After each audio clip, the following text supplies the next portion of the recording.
ஒரு அழகிய கிராமத்தில் ரவி என்ற இளைஞன் வாழ்ந்து வந்தான்.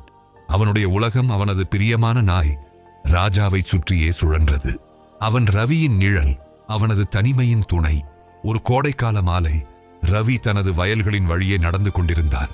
திடீரென்று ஒரு பெரிய கொடிய நாகம் புதரிலிருந்து வெளிப்பட்டு ரவியை நோக்கி படம் எடுத்தது.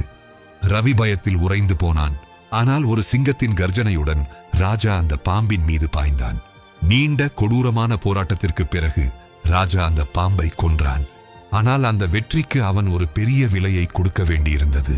அவன் பலவீனமாக தள்ளாடியபடியே ரவியிடம் வந்தான். அந்த நொடியில் ரவியின் மனதில் குழந்தை பருவ நினைவுகள் வெள்ளமென பாய்ந்தன.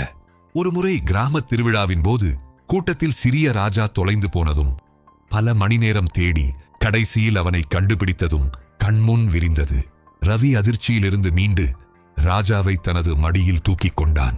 ராஜாவின் சுவாசம் மெதுவாக குறைந்து ரவியின் கைகளிலேயே அவன் உயிர் பிரிந்தது.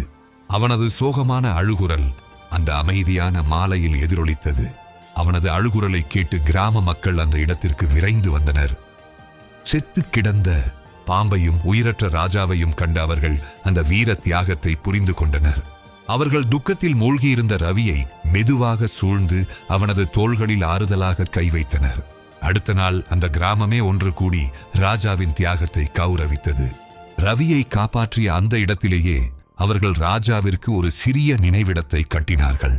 அந்த நினைவிடம் அந்த கிராமத்தில் நன்றியுணர்ச்சி மற்றும் விசுவாசத்தின் ஒரு அழியாத சின்னமாக மாறியது. ரவி தினமும் அங்கு சென்று தனது மௌனமான துணையுடன் பேசுவான். அவனது இதயம் நன்றியால் நிறைந்திருக்கும்.